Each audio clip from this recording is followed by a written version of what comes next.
الفيلم بيبدأ في الفضاء وبنشوف سفينة فضائية وبتكون جواها دكتورة وبتحاول تهرب من الانفجار، وبتكلم واحدة من الإدارة وبتقول لها إنها لازم تجيب العينات قبل ما تهرب يا إما ما تجيش. فبتضطر الدكتورة إنها تروح تجيبهم وبتخرج العينات، وبنشوف فار تحول بسبب إن في عينة من العينات دي وقعت عليه، فبتحاول تهرب منه وبتدخل جوه كبسولة فضائية وبتهرب من الكائن. لكن وهي ماشية في الفضاء بتشوف ازاز الكبسولة مكسورة، وبسبب ضغط الهواء تنفجر الكبسولة والعينات بتقع حوالين الكرة الأرضية. وبنشوف واحد اسمه ديفيز وبيبان انهم في محمية للغوريلات، ودول بيكونوا متدربين وديفيز بيعلمهم ازاي يتعاملوا مع الغوريلات.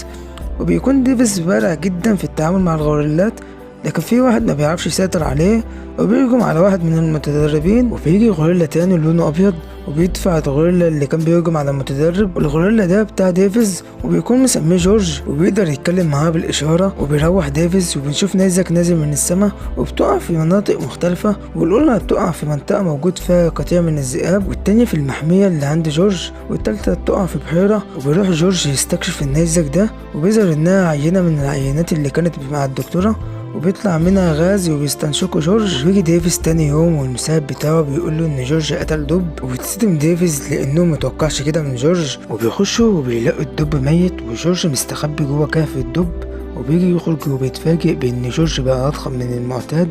وديفيز بيحاول يهديه لانه بقى متوتر، وبيروح ديفيز للمكان اللي وقع فيه النيزك عند جورج وبيلاقي العينة وبيستغرب منها. ويروح لاتنين اخوات كلير وبرايت، ودول صحاب شركة انرجين وهما اللي بعتوا الدكتورة للفضاء علشان تجمع العينات. وبرايت بيكون مستاء جدا لانه خسر ملايين من الدولارات لانهم خسروا العينات بعد الانفجار اللي حصل في اول الفيلم. لكن كلير بتقوله ان العينات انتشرت في اماكن مختلفة وهي رصدت واحدة منهم، وتقوله ان القائد بروك هو اللي هيروح يجيبها. وهنروح للقائد بروك وهو بيركب هليكوبتر وبيروح للمكان اللي كلير رصدت فيه العينة التانية واللي كانت عند قطاع الذئاب. وبيروح لواحدة اسمها كيت وبتسمع في الأخبار إن في غوريلا اتأثرت من الغاز اللي كانت بتشتغل عليه، وبتقرر تروح للمكان الغوريلا. وبنرجع تاني للقائد بروك وبيلاقي المكان اللي وقع فيه العينة وبيكلم كلير ويقول لها انه لقى الحاوية فارغة. وبتعرف هنا كلير ان في ذئب من الذئاب اتأثر من الغاز، فبتطلب منه انه يبحث عنه. وبنرجع تاني لديفيز يحاول يكشف على جورج، لكن مساعد ديفيز بيقول له انهم مش عارفين يشخصوا حالته. فبيستاء ديفيز وبتيجي كيت وبتقول له انها دكتورة من شركة انرجين، فديفيز ما بيكونش مصدقها، فبتقول له على الاعراض اللي عند جورج زي السرعه والقوه والحركه. فبياخدها ديفيز لجورج وبتقول له ان جورج هيبدا جسمه ياخد قدرات حيوانات تانية لان الغاز اللي استنشقه ده فيه جينات حيوانات مختلفه. وبيبدا جورج يكسر في القفص لانه جعان وبيقدر يهرب وبيخرج بره المحميه وبيكسب في اي حاجه تقابله، لكن ديفيز بيقدر يوقفه. وبتيجي الشرطه علشان تلحق الموقف، لكن ديفيز بيقول لهم ان حل الموضوع وان مفيش خوف منه خلاص. فبينزلوا اسلحتهم، لكن بتيجي مروحيه وبتخدر جورج. وبنرجع تاني للقائد بروك وهو بيحاول يدور على الذئب المتحول، ولكن بيلاقيه بقى ضخم فبيصوب عليه وبيقدر يسيبه. وبينزلوا من المروحيه وبيحاولوا يدوروا على الذئب، لكن بيوقفوا لانهم سمعوا صوت حاجه بتتحرك، لكن بيتفاجئوا ان دول غزلان. ويتفاجئوا بعدها بهجوم الذئب عليهم من الخلف وبيقتلهم كلهم. وكل ده بتشوفه كلير واخوها. وبنروح لديفيز وكايت تاخدهم الاف بي اي، وبيقابلهم واحد اسمه هارفي راسل بيكون عارف عنهم كل حاجه. فديفيز بيساله عن مكان جورج بيقولوا انه هيقدر يسيطر عليه، لكن هارفي بيقوله انهم مهتمين بالموضوع ومش محتاجين له في اي حاجه. وبيدخلهم الطياره وهم قاعدين بيجي لهم هارفي وبيقول لهم ان جورج اخد مصل يخليه يتحول لوحش زي الموجود في الفيديو ده، وان الدكتوره دي كانت شغاله على المصري ده فعلا في شركه انرجين، لكنها اتحبست في قضيه مخدرات. وديفيز بيبقى مصدوم لانها كذبت عليه وقالت له انها دكتوره وهي اصلا موقوفه عن العمل. فبيسالها ويقول لها هل جورج هيرجع زي الاول ولا لا، فبترد عليه وبتقول له لا. وبنرجع تاني لكلير واخوها برايت وبيقول لها انهم كده خلاص خسروا كل حاجه، لكن كلير بتقول له انها هتجذب المخلوقات دي ليها وهتخدرهم وتاخد منهم عينات وراثيه وتعمل عليهم تجارب وتبيعهم ويكسبوا من وراها ملايين او مليارات الدولارات.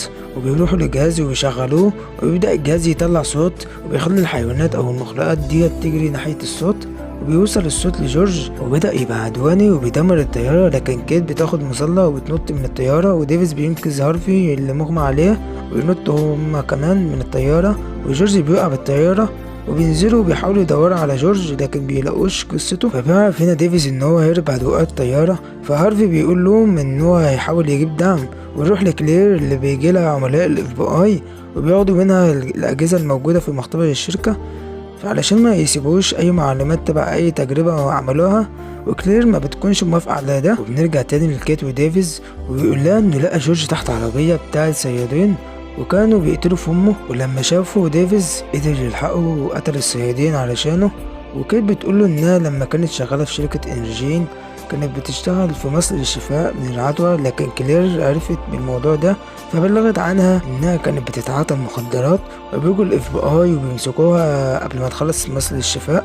وهما بيتكلموا بيجوا طيارات هليكوبتر وبيكون هارفي هو اللي اتصل بيهم وبيروح لمقر تبع الجيش الامريكي وده الكولونيل بلوك. وبيحاولوا انهم يوقفوا المخلوقات دي قبل ما يوصلوا لمدينة شيكاغو. وهو بيحاول يخطط بيشوف ديفيز وكيت وبيستغرب من وجودهم هنا فبيطلب بخروجهم، لكن هارفي بيقوله انهم هيساعدوهم علشان يوقفوا المخلوقات ديت. لكن بيجوا الحراس وبيخرجوهم لكن ديفيز بيقدر يهرب منهم. وكيت بتقوله ان اكيد في هليكوبتر يقدروا يهربوا بيها وفعلا بيلاقوا واحدة. ولما بيوصلوا بيجيلهم هارفي وبيفضلوا يبرروا له على هروبهم من الجنود، لكنهم بيتفاجئوا بانه بيديلهم مفتاح الطيارة وبيقول لهم انه هيساعدهم علشان ينقذوهم من الطيارة. وركاب الطيارة وبنرجع تاني للكولونيل بلوك وبيطلب بتفجير المخلوقات وبيحصل كده فعلا، لكن المتفجرات ما بتأثرش فيهم. المخلوقات بيقتلوا الجنود الموجودين عندهم. وبيروح لديفيز وكيت وبيوصلوا لمدينة شيكاغو وبيوصلوا جورج والذئب للمدينة ويبدأوا يدمروا فيها، والذئب بدأ يطلع من ظهره أشواك زي القنفذ. وبنرجع تاني للكولونيل وبيلاحظ ان في شيء غريب بيمشي تحت المية وبيقول ان دي استحالة تكون غواصة لان مفيش غواصات في المنطقة دي.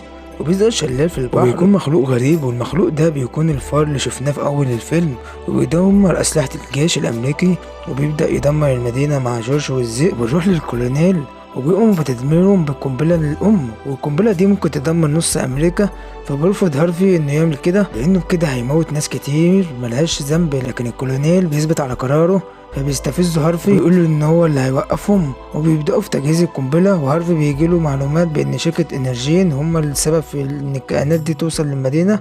وبنروح لديفيز وكيت وبيوصلوا لشركة انرجين وبيطلعوا لأوضة المختبر لكنهم بيلاقوها مقفولة. وهارفي بيتصل بيهم وبيقول لهم ان الكولونيل هيأمر بتدمير المدينة بقنبلة اشبه بقنبلة نووية، فبيستعجلهم على عمل العلاج لكن بيلاقوا الأجهزة اللي فيها طريقة عمل العلاج مش موجودة، وده لأن الاف بي اي أخدت كل الأجهزة. وكيت بتفتكر ان كانت عاملة عينات من العلاج قبل القبض عليها فبيدوروا عليها وديفيز بيلاقيها، لكن كلير بتوصل لهم وتهددهم بانهم يجيبوا العلاج. بتديلها كيت العلاج وتهددهم وبتقول لهم بانهم يجوا معاها كرهاين، لكن ديفيز بيرفض فبتضربه بالنار وبيموت. بتروح معاهم كيت وهم طالعين للسطح الشركة بنشوف الكائنات وبتحاول تطلع المبنى وكلير بتحاول تقتل كيت لكن بيظهر جورج من وراها وبيدمر الهليكوبتر وبيضرب برايت. ولما الهليكوبتر كانت هتقع على كيت بيجي ديفيز وبينقذها ويكون لسه عايش وتقول له انها معاها مصل واحد وانها لازم تديها لجورج، فبيروحوا وبيعملوا كده لكن بتيجي كلير وبتوقفهم، لكن كيت بتحط المصل في شنطتها